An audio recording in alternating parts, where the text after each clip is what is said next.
Autant je suis hyper ouvert à l'art, vraiment.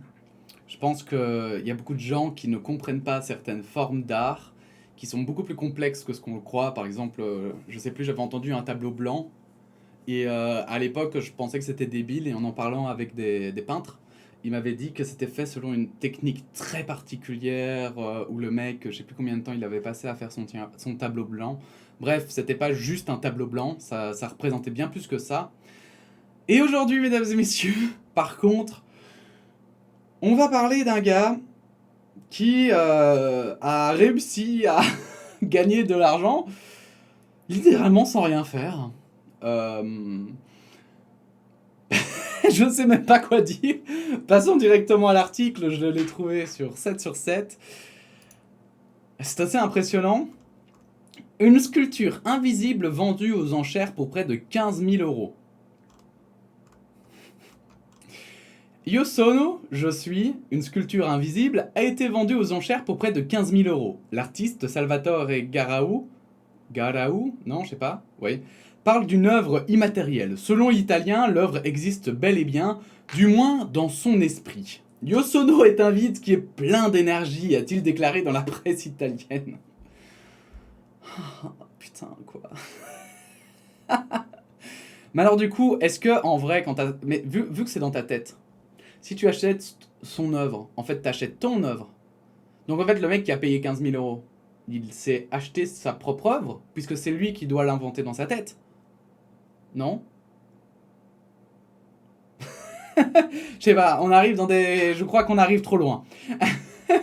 Incroyable mais vrai, Salvatore Garau, pardon, a réussi à vendre, j'essaie de le dire avec l'accent, désolé, a réussi à vendre une œuvre invisible pour la somme de 14 820 euros. Cible de nombreuses critiques, Garau s'est défendu. Je n'ai pas vendu un rien, mais un vide. Oh putain. Ah, mais tuez-moi. Ce n'est rien d'autre qu'un espace plein d'énergie.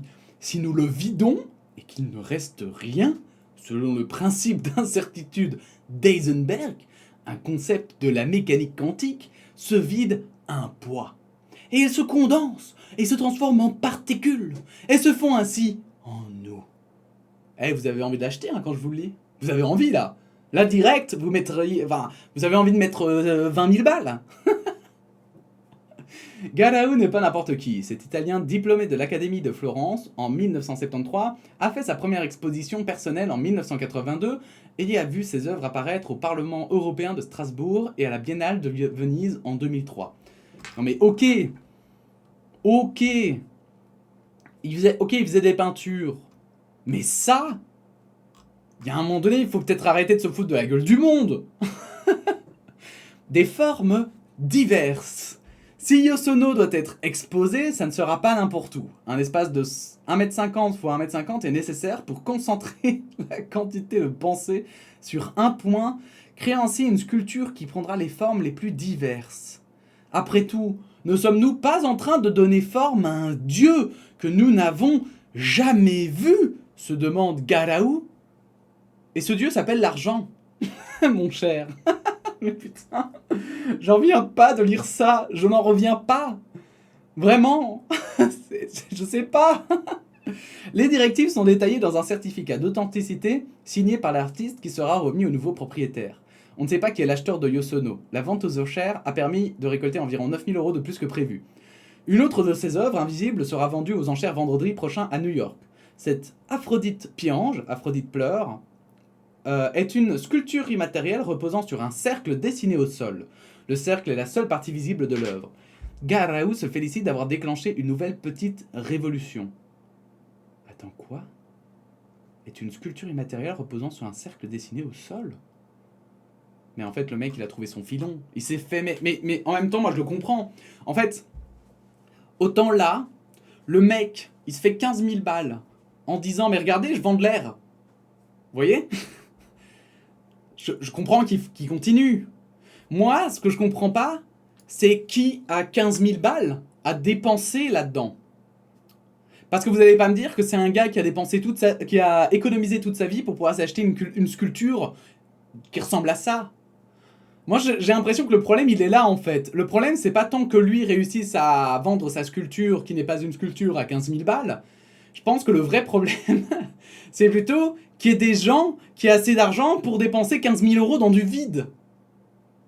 Non mais sérieusement, je veux dire, vraiment. Oh, oh là là. En tout cas, voilà. Je crois que j'ai rien d'autre de plus à dire. N'hésitez pas à mettre votre opinion en commentaire. N'hésitez pas à vous abonner, à liker la vidéo et à la partager. Et puis sinon, bah, on se dit à bientôt pour de nouvelles actualités. Mais ça fait du bien de rigoler un petit peu hein, sur ce genre de choses. D'avoir des nouvelles un petit peu plus légères. Vous ne trouvez pas? Allez, à bientôt pour de nouvelles actus. La bise!